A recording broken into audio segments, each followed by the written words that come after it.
Here's a photograph that I keep coming back to. You've probably seen it.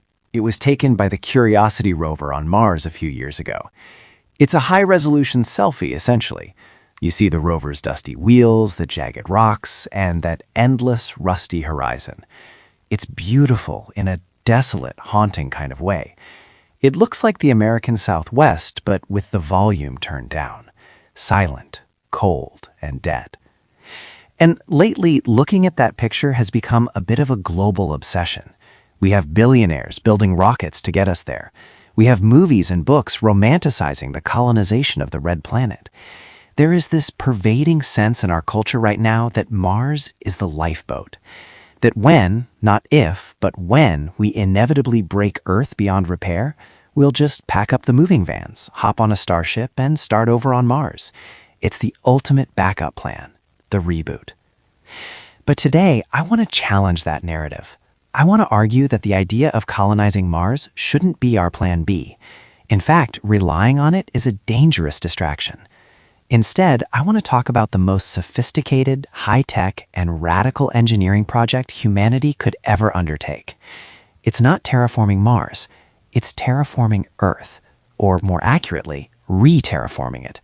It's about how we clean up the mess we've made here, restore the life support systems of our own spaceship, and why that is not only necessary, but actually far more feasible than trying to breathe on a rock nearly 140 million miles away. So let's talk about keeping the world clean. And I don't mean picking up litter in the park, though please do that too. I mean stabilizing the planetary machinery that keeps us alive. Part 1, the broken dashboard. To understand how to fix the machine, we first have to admit that the warning lights are flashing. And I'm not speaking metaphorically. Scientists have actually built a dashboard for Earth. It's called the Planetary Boundaries Framework. It was developed by the Stockholm Resilience Center, and think of it as the instrument panel for Spaceship Earth. They identified 9 critical systems that regulate the stability of the planet. These are things like the climate system, the integrity of the biosphere or biodiversity, the ozone layer, ocean acidification, fresh water use, and so on. If we stay within the boundaries of these 9 systems, we're in this safe operating space. It's the Goldilocks zone where humanity has thrived for the last 10,000 years. But here's the hard truth, and this is based on the most recent data from the 2025 Planetary Health Check. We are no longer in the safe zone. Of those 9 boundaries, we have now breached 7. 7 out of 9. We've breached the boundary for climate change. We all know that one. We've breached the boundary for biosphere integrity. That's the extinction crisis. We've breached the boundary for land system change. That's deforestation. We've messed up the flows of nitrogen and phosphorus from fertilizers. We've introduced too many novel entities. That's a fancy term for man-made chemicals and plastics. And just recently, in 2025, scientists confirmed we've breached the boundary for ocean acidification. The oceans are becoming too acidic for many forms of marine life to build their shells. The only 2 we haven't fully crashed yet, the ozone layer and atmospheric aerosols. And the ozone layer is actually a success story. We fixed that one in the 80s and 90s. It proves we can fix things when we try. So the dashboard is lighting up red, the engine is overheating. And in this context, the idea of fleeing to Mars is a bit like setting your house on fire and then saying, well, I guess I'll go live in a tent in the backyard where there's no running water, no air, and it's minus 80 degrees. It doesn't make a lot of sense, does it? Part 2, the great cleanup. So how do we fix it? How do we get those warning lights back into the green? This brings us to the technical breakdown. Because cleaning the Earth isn't about scrubbing it with soap, it's about systemic regeneration. The first thing we need to address is the concept of waste. In nature, waste does not exist. A leaf falls from a tree, it decomposes, and it becomes food for the soil, which feeds the tree. It's a closed loop. But humans, we invented the linear economy. Take, make, waste. We dig stuff up, turn it into an iPhone or a plastic fork, use it for a while, and then bury it in a hole. That linear line is what's breaching those planetary boundaries. The solution is the circular economy. This is the engineering fix. It means designing products that never become waste. It's a massive economic shift. We're talking about a transition that Accenture and others estimate could be worth $4.5 trillion by 2030. It's not just hippie idealism, it's good business. Imagine a world where you don't buy a washing machine. You lease the service of washing clothes from the manufacturer. When the machine breaks, they come and take it back, harvest the steel and the chips, and build a new one. Nothing goes to the landfill. This keeps the novel entities boundary in check. It stops the caustic pollution at the source. Then we have to talk about the air, cleaning the atmosphere. This is the big one. We have pumped billions of tons of carbon into the sky, acting like a blanket, heating everything up. We have to stop putting it there. That's renewable energy, that's solar, wind, nuclear. But we also have to pull it down. And here's where technology meets biology.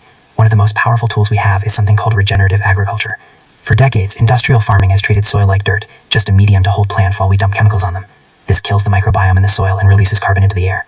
Regenerative agriculture flips that. By using cover crops, no-till farming, and rotational grazing, we can actually turn farmland into a carbon sponge. Healthy soil loves carbon and wants to eat it. Estimates suggest that if we scale these practices globally, we could sequester over 100 gigatons of CO2 by the end of the century. We are just reducing emissions. We are actively cleaning the atmosphere using the technology of photosynthesis, which, by the way, has been R&D tested for about 3 billion years. Part 3. The Cowboy and the Spaceman.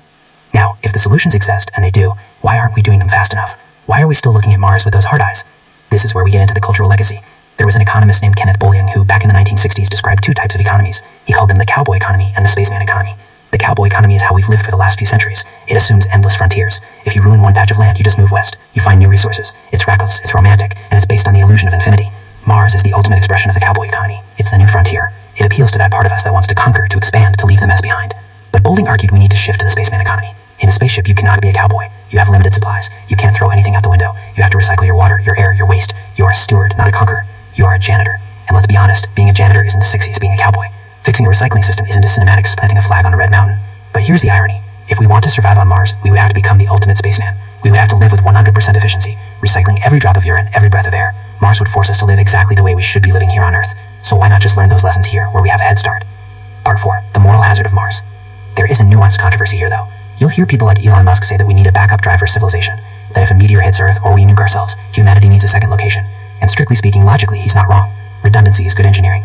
But there's a massive cost to this thinking. It's called moral hazard. If you believe you have a backup plan, you are less likely to take care of your primary plan.